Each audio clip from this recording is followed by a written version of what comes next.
टमाटर टीवी। बचाओ मुझे, कोई तो बचाओ। क्या कोई सुन रहा है? मेरी आवाज, मुझे बचाओ। मैं जंगल का राजा शेर यहाँ लटका हुआ हूँ। नीचे नुकीले पत्थर हैं और लोहे के डंडे हैं। अगर मैं इन पर गिरा तो मैं तो मर ही जाऊंगा। बचाओ मुझे, कोई तो बचाओ। क्या कोई मेरी आवाज सुन रहा है? अरे, ये तो जंगल के राजा शेर की आवाज है और लगता है ये तो इस टूटे हुए पत्थर के पुल से लटक गए हैं। अब तो उनको बचाना पड़ेगा, वरना इस जंगल को अब कौन संभालेगा। अगर उन्हें कुछ हो गया तो फिर इस जंगल में दूसरा शेर आ जाएगा और वह फिर हमारे जंगल पर, हम सभी जानवरों पर राज करेगा। लेकिन मैं तो 100% विश्वास के साथ कह सकता हूँ कि इस जंगल में अगर मेरे महाराज के अलावा और कोई महाराज आया तो वह उन जैसा नेक और अच्छा नहीं होगा। यह बहुत ही दयालु और महान राजा है। फिर हिरण शेर के पास पहुंचा और उसने शेर को विश्वास भरे शब्दों में कहा, अरे महाराज, मैं आपके जंगल का हिरण हूँ। आप चिंता मत कीजिए, मैं आपको बचा लूंगा। आप बस कुछ समय और पत्थर को अच्छे से पकड़े रहो। मैं आपको बचाने के लिए कुछ ना कुछ जरूर करता हूँ। आप बस हिम्मत नहीं हारना। महाराज, मैं अभी आपके लिए कुछ लेकर आता हूँ जिससे आप ऊपर आ जाओगे। आप बस हिम्मत मत हारना महाराज। हमें आपकी बहुत जरूरत है और इस जंगल को आपकी बहुत जरूरत है। फिर हिरण जल्दी से शेर को बचाने के लिए कुछ ना कुछ व्यवस्था करने के लिए चला गया। अरे चलो, कोई तो आया जान बचाने के लिए। लेकिन ये हिरण मुझे कैसे बचाएगा? ये मुझे दिलासा दिलाकर तो चला गया है, लेकिन अब मैं ऐसे इस पुल पर कब तक लटका रहूंगा? काश कोई हाथी आ जाए, तभी मेरी जान बच सकती है। शेर तो हाथी के बारे में सोच रहा था। तभी हिरण सच में हाथी को लेकर वहां आ गया और फिर हाथी ने अपनी सूंड से शेर को पुल पर चढ़ा लिया और शेर की जान बचा ली। फिर दोनों पुल से नीचे आ गए। अरे हाथी दादा, तुम्हारा बहुत बहुत धन्यवाद जो तुमने मेरी जान बचा ली। और हिरण भैया, तुम्हारा भी बहुत बहुत धन्यवाद।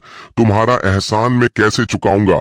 आज अगर तुम टाइम पर नहीं आते तब तो मैं इस पुल से नीचे गिर ही जाता, और नीचे नुकीले पत्थर और लोहे की छड़ें हैं तो उनसे मेरी जान जाना निश्चित था। इसलिए तुम दोनों का बहुत बहुत धन्यवाद।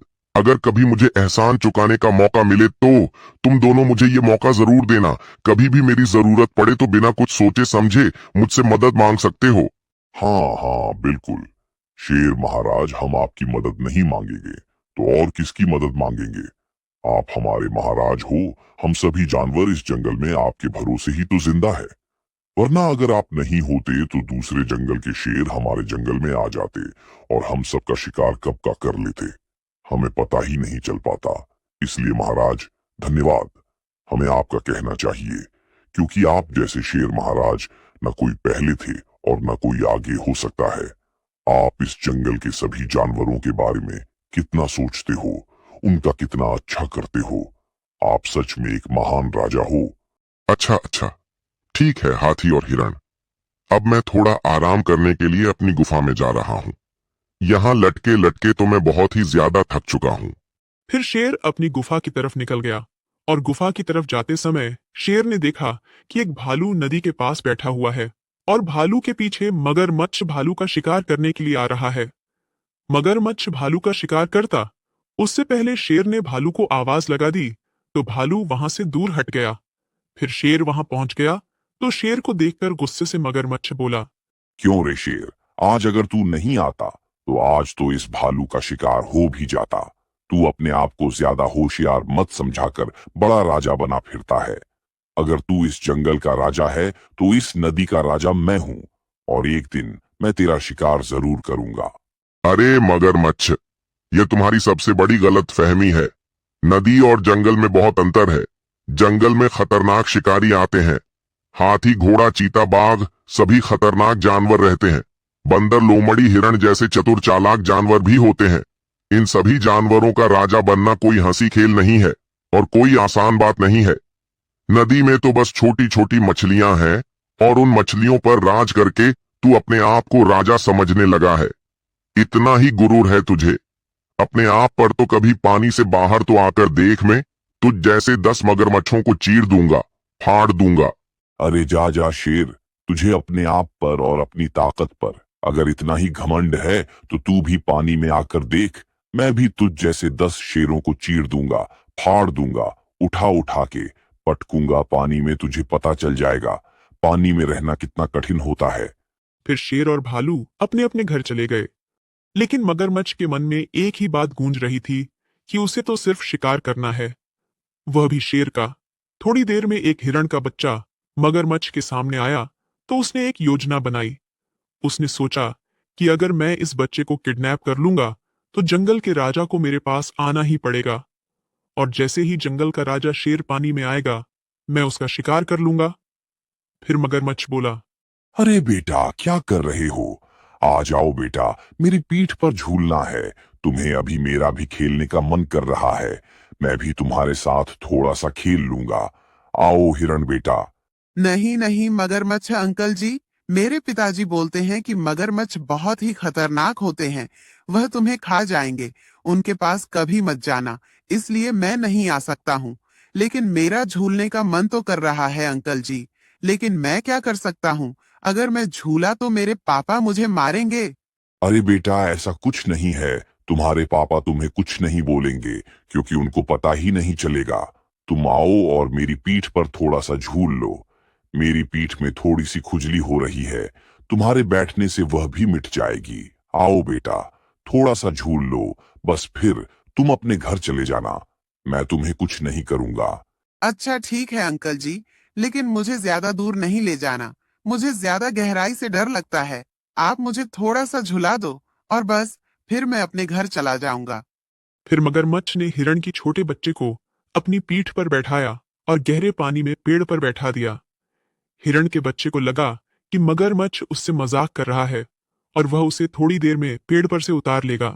अंकल जी, अब मजाक नहीं करो, मुझे पेड़ पर से नीचे उतारो। मुझे अपने घर जाना है और मुझे बहुत डर लग रहा है। मैं अपने घर जाना चाहता हूँ। मेरे पिताजी बहुत गुस्सा होंगे। अंकल जी, मुझे पेड़ पर से उतारो। अरे बेटा, मैं तुझे छोड़ दूंगा। अगर तेरे घर वाले और तेरा राजा शेर चाहेगा तो उसके बदले शेर को अपनी जान देनी पड़ेगी। लेकिन अगर शेर ने अपनी जान देने से इनकार कर दिया तो फिर तेरा शिकार होना पक्का है। तब तक शेर पानी में नहीं आएगा, तेरी जान नहीं बच सकती है। और बस शेर का आने का इंतजार 3 दिन होगा। उसके बाद मैं कोई दूसरी चाल खेलूंगा। तुझ पर ही टाइम वेस्ट नहीं कर सकता हूँ मैं बेटा। अरे भालू भैया, मेरा बेटा बहुत टाइम से नहीं मिल रहा है। आपने देखा क्या? मैं तो उसको दिन भर से ढूंढ रहा हूँ, लेकिन मुझे तो अभी तक नहीं मिला है। पता नहीं भैया कहाँ गया है। मैं तो सुबह से ही परेशान हो रहा हूँ। नहीं नहीं हिरन, मैंने तो कहीं नहीं देखा है। बस मैं चल रहा था तो मुझे दूसरे रास्ते में ऐसा लगा। कैसे? तुम्हारा हिरन नदी के पास वाले रास्ते में जा रहा हो। शायद वही जाकर देखो भैया। लेकिन तुम अपने बेटे को समझाते नहीं हो। क्या नदी के पास नहीं जाया करें? क्योंकि भैया नदी में कितना खतरनाक मगरमच्छ रहता है, तुम्हें तो पता ही है। और आजकल तो मगरमच्छ और शेर की थोड़ी अनबन चल रही है, जिससे वह शेर की एक भी बात नहीं मानता है और वहां पर मौका देखे रहता है कि जंगल का कोई जानवर तो देखे जिसका वह शिकार कर सके। और भैया तुम हो कि अपने बेटे को समझाते ही नहीं है। अरे भैया, क्या करूं मैं? मैंने तो बहुत समझाया है उसको, लेकिन वह मेरी बात ही नहीं मानता है।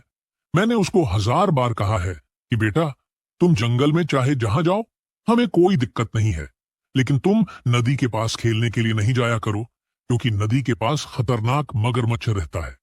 लेकिन भालू भैया, मेरा बेटा ऐसा है कि वह सबकी बातों में आ जाता है और कभी भी मेरी बात नहीं मानता है। चलो ठीक है भैया, अब मैं उसको देखने जा रहा हूं। कहीं वह मगरमच्छ की बातों में ना आ जाए और इससे पहले कोई अनहोनी हो जाए। मुझे उसको ढूंढना ही होगा। हाँ हिरन भैया, तुम उसको अच्छे से समझा देना। वरना एक काम करना, अब तुम इस बार उसको मेरे पास लाना। मैं उसको अच्छे से समझा दूंगा। ठीक है, अब जल्दी जाओ, देरी नहीं करो। फिर हिरण अपने बच्चे को जंगल में इधर उधर ढूंढने लगा। लेकिन हिरण के मन में तो यही बात चल रही थी कि शायद वह नदी के पास ही गया है। तो फिर हिरण नदी के पास पहुंचा। तभी उसे नदी में सामने मगरमच्छ दिख गया। अरे मगरमच्छ भैया, तुमने कहीं मेरे बेटे को देखा है? अगर देखा हो तो बता दो भैया। मैं सुबह से उसे ढूंढ रहा हूँ और बहुत परेशान हो गया हूँ। मुझे तो कहीं भी नहीं मिल रहा है। सुनो हिरन, मेरी बात ध्यान से सुनना। तुम्हारा बेटा मेरे पास ही है और सुरक्षित है, लेकिन कब तक सुरक्षित रहेगा मैं इसकी कोई गारंटी नहीं ले सकता हूँ, क्योंकि हिरण भैया मुझे शेर का शिकार करना है और शेर का शिकार इतनी आसानी से तो हो ही नहीं सकता है। मुझे यह भी अच्छे से पता है, इसलिए मैंने तुम्हारे बेटे को किडनैप कर लिया है और अगर तुम अपने बेटे की जान की सलामती चाहते हो तो तुम उस शेर से कह दो कि वह पानी में आकर मेरा मुकाबला करे, तभी मैं उसको अपनी कैद से आजाद करूंगा और इसके लिए मैं तुम्हें 3 दिन का समय भी देता हूँ। अगर 3 दिन के अंदर अंदर शेर पानी में नहीं आया तो तीसरे दिन तुम्हारे बेटे का शिकार हो जाएगा। अब देखो भैया, सीधी बात यह है कि मुझे शेर का शिकार तो करना ही है। अगर ये चाल काम नहीं करेगी तो मैं कोई अगली चाल चलूंगा, लेकिन मैं जल्दी से जल्दी उस घमंडी शेर का शिकार करके ही रहूंगा। अरे मगरमच्छ भैया, मेरे बेटे को माफ कर दो, मुझे माफ कर दो। अगर मेरी कोई गलती हुई हो तो मैं तुम्हारे हाथ जोड़ता हूं। भैया, मेरे बेटे को छोड़ दो। भैया, हमने तुम्हारा क्या बिगाड़ा? देखो, मैं तुम्हारा राजा शेर नहीं हूँ, मैं एक मगरमच्छ हूँ और मुझसे दया की उम्मीद तो बिल्कुल नहीं करो। तुम्हारा टाइम अभी से स्टार्ट हो गया है, 3 दिन का टाइम है। तुम्हारे पास अपना टाइम बर्बाद नहीं करो और जल्दी यहाँ से जाओ, शेर को लेकर आओ। फिर हिरण बहुत टेंशन में हो गया और ऐसे ही उसे टेंशन में सोचते सोचते 2 दिन हो गए, लेकिन उसने शेर से एक शब्द नहीं कहा। फिर एक दिन लोमड़ी और शेर की गुफा में बैठी हुए थे। शेर ने लोमड़ी से पूछा, अरे लोमड़ी, तुम रोज जंगल के बारे में मुझे सभी जानवरों के बारे में जानकारी बताती हो कि कौन क्या कर रहा है, कौन कैसा है, लेकिन आज 2-3 दिन हो गए हैं। मुझे ऐसा लगता है जैसे तुम मुझसे कोई बात छुपा रही हो। अरे नहीं नहीं महाराज, ऐसी कोई बात नहीं है। भला मैं आपसे क्यों कोई बात छुपाऊंगी? मैं तो आपसे कोई बात नहीं छुपा रही हूँ। महाराज, फिर भी पता नहीं आपको ऐसा क्यों लग रहा है। हाँ लोमड़ी, तुम मुझसे कोई बात छुपाती तो नहीं हो, शायद ऐसे ही लग रहा होगा। और सुनाओ, जंगल में सब बढ़िया है, किसी भी जानवर को कोई दुख तकलीफ तो नहीं है? अगर किसी को कोई तकलीफ हो तो मुझे बताओ, शायद मैं उसकी तकलीफ दूर कर सकूंगा तो जरूर करूंगा। ये सब मेरे ही परिवार के सदस्य ही तो हैं। अरे नहीं नहीं महाराज, आपके होते हुए जंगल के जानवरों को तकलीफ कैसे हो सकती है? जिस जंगल का राजा आप जैसे महान हो, तो उस जंगल की प्रजा को क्या दुख तकलीफ हो सकती है? जंगल में सभी प्रसन्न हैं और बहुत खुश हैं। आप तो आराम करो महाराज। अगर जंगल के किसी भी जानवर को तकलीफ होगी तो मैं आपको जरूर बताऊंगी। आपको चिंता करने की कोई जरूरत नहीं है। फिर इतना कहकर लोमड़ी अपने घर की ओर निकल गई, लेकिन शेर लोमड़ी की बात सुनकर समझ गया कि जरूर ये जानवर मुझे बता नहीं रहे हैं। जंगल का कोई जानवर जरूर तकलीफ में है और शायद उसकी तकलीफ से मुझे भी खतरा हो सकता है, इसलिए ये लोमड़ी और जानवर मुझे बता नहीं रहे हैं।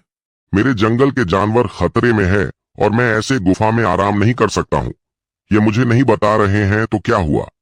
अब मुझे ही छुपकर जंगल में जाना पड़ेगा और इस समस्या का पता करना पड़ेगा कि आखिर कौन सी इतनी बड़ी समस्या है जिससे मुझे खतरा है, और मुझे इस खतरे का हल भी निकालना पड़ेगा। इससे पहले मुसीबत और बढ़ जाए। मुझे मुसीबत का पता चलना जरूरी है। फिर शेर जंगल में छुपकर गया और एक जगह भालू और हाथी बात कर रहे थे, तो उनकी बात ध्यान से सुनने लगा। वहीं पर हिरण भी खड़ा था। हिरण, मेरी बात मानो तो तुम शेर महाराज को सच बता दो। वह हमारे शेर महाराज है, वह कोई ना कोई हल जरूर निकाल लेंगे।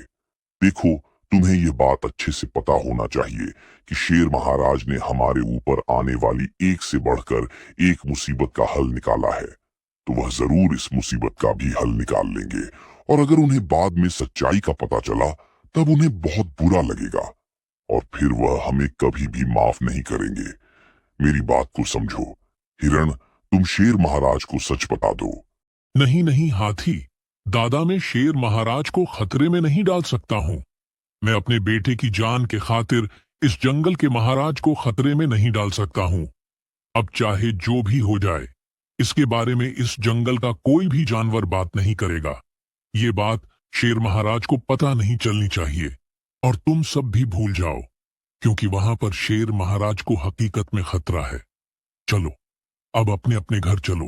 और सोच लो हिरण, ये आखिरी दिन है। अगर आज मगरमच्छ के पास शेर महाराज नहीं पहुंचे तो वह तुम्हारे बेटे का शिकार कर लेगा। मैंने सोच लिया है हाथी दादा, और अच्छे से समझ भी लिया है। मैं शेर महाराज को उस मगरमच्छ के पास नहीं